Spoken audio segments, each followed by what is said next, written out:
morning students. Today's topic is embryogenesis. Last जो video हमने पढ़ा उसमें डबल फर्टिलाइजेशन हमने स्टडी किया था, जिसमें हमने देखा था कि एक ट्रिपल फ्यूज़न होता है जिसके रिजल्ट में एंडोस्पर्म बनती है और एक फर्टिलाइजेशन ट्रू फर्टिलाइजेशन होता है जिससे जाइगोट बनता है. नाउ जाइगोट मैच्योर होता है और वो कन्वर्ट होता है एक मैच्योर एम्ब्रियो में. सो formation of embryo through a zygote is called embryogenesis. तो स्टार्टअप ये होता है जाइगोट से.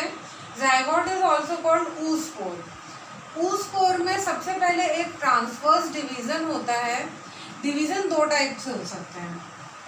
अगर इस तरीके से होता है तो this one is called transverse division and this is called vertical division और it is also called longitudinal division.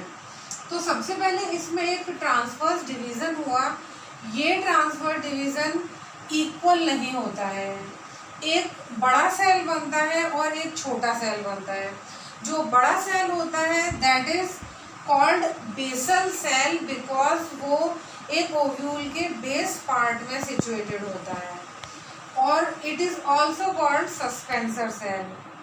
Second one जो छोटा वाला होता है वो कहलाता है एम्ब्रियोनल सेल और it is also called terminal cell. तो सबसे पहले बात करते हैं बेसल और सस्पेंसर सेल की. सस्पेंसर सेल में कंटिन्यूसली एक के बाद एक ट्रांसवर्स डिवीजन होते हैं जिससे 5 to 10 सेल्ड एक स्ट्रक्चर इस टाइप का बन जाता है. This structure is called suspensor. Suspensor का बेसिक वर्क होता है एम्ब्रियो को पुश करना टुवर्ड्स न्यूसेलस और टुवर्ड्स एंडोस्पर्म जिससे कि वो वहाँ से न्यूट्रिशन गेन कर सके. और इसमें भी जो सस्पेंसर की अपर मोस्ट सेल होती है वो कहलाती है हॉस्टोरियल सेल. वो स्वॉलन हो जाती है, फूल जाती है और फूल के वो कन्वर्ट हो जाती है एक हॉस्टोरियल सेल में. हॉस्टोरियल सेल बना है हॉस्टोरियम वर्ड से. हॉस्टोरियम का मीनिंग होता है सक करने वाला, फॉर सकिंग. तो एक्चुअली ये हॉस्टोरियल सेल जो होती है ये न्यूसेलस में या एंडोस्पर्म में एम्बेडेड होकर के वहाँ से न्यूट्रिशन सक करके एम्ब्रियो को देती है. बहुत इम्पॉर्टेंट फंक्शन होता है इसका. और जो लोअर मोस्ट सेल होती है दैट इज कॉल्ड हाइपोफाइसिस. ये हाइपोफाइसिस आगे जा कर के रेडिकल का एपेक्स बनाती है. बट जब एम्ब्रियो एक मैच्योर हो जाता है उस टाइम पर ये सस्पेंसर डीजेनरेट हो जाता है. साइमल्टेनियसली एम्ब्रियोनल सेल्स में भी चेंजेस आते हैं. सबसे पहले तो एम्ब्रियोनल सेल में साथ साथ एक लॉन्गिट्यूड और एक ट्रांसवर्स डिवीजन होता है जिससे इस तरीके से 4 सेल्स बन जाती हैं. इस तरह की स्टेज कहलाती है 4 सेल स्टेज और क्वाड्रेंट स्टेज. अगेन इसमें वर्टिकल और ट्रांसवर्स डिवीजन होता है और उससे इस तरीके का एक स्ट्रक्चर मिलता है जिसमें 8 सेल होती हैं. ये होता है 8 सेल स्टेज और ऑक्टेंट स्टेज. इस स्टेज में जो 4 आउटर सेल्स होती हैं वो कहलाती हैं एपीबेसल सेल्स और जो इंटरनल 4 सेल्स होती हैं those are called hypobasal cell. और ये स्टेज हो गई ऑक्टेंट स्टेज. इस ऑक्टेंट स्टेज के बाद continuously periclinal and anticlinal divisions होते हैं जिससे एक सेल्स का बंच बन जाता है और इस तरीके का एक स्ट्रक्चर सेल्स से मिलकर के बनता है. लेकिन ये 3 लेयर्ड होता है. आउटर मोस्ट लेयर जो होती है सेल्स की वो कहलाती है डर्मेटोजन. जो सेंटर में जो सेल्स होती हैं वो कहलाती है प्लीरोम, और प्लीरोम और डर्मेटोजन के बीच का जो पार्ट होता है वो कहलाता है पेरिप्लम। तो इस तरीके से थ्री लेयर्ड एक स्ट्रक्चर बनता है सेल्स का, जो जुड़ा रहता है सस्पेंसर से। ये पूरा स्ट्रक्चर इस तरीके से एक ओव्यूल के अंदर होता है, और ओव्यूल कन्वर्ट होता है, इसमें चेंजेस आते हैं ओव्यूल में, और ये कन्वर्ट होता है सीड में। किस तरीके से? जो फनिकल होता है ये कन्वर्ट हो जाता है स्टॉक में, हाइलम में, माइक्रोपाइल में या चैलेसा में कोई मेजर चेंजेस नहीं आते हैं, बस इनकी जो सेल्स होती है वो मैच्योरिटी गेन कर लेती हैं। न्यू सेल्स कंज्यूम कर लिया जाता है इस मिडिल सेल स्ट्रक्चर के थ्रू।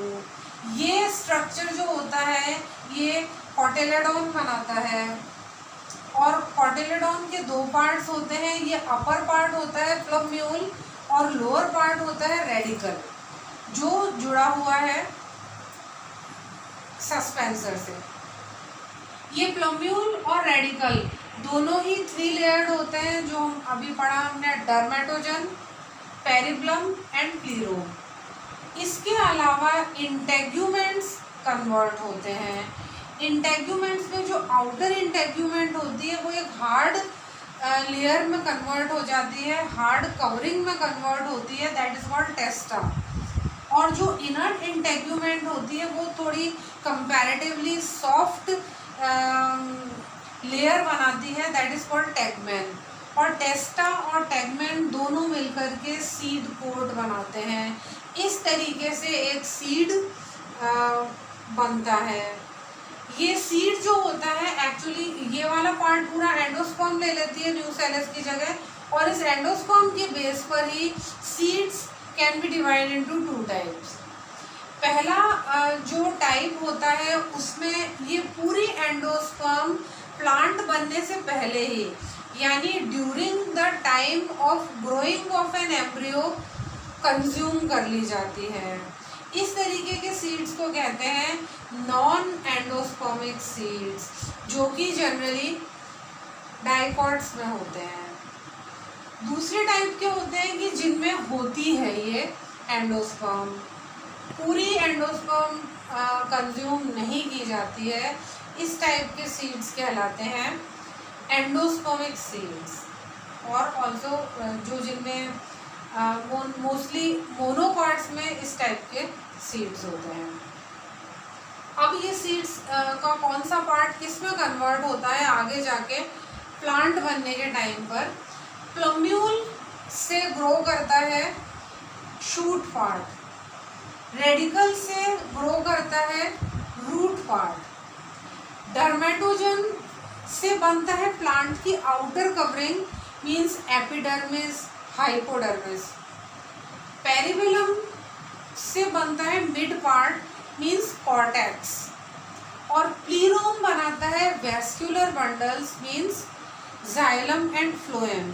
तो इस तरीके से एक फूस्पोर कन्वर्ट हो जाता है एक मैच्योर सीड या मैच्योर एम्ब्रियो में। This process is called embryogenesis.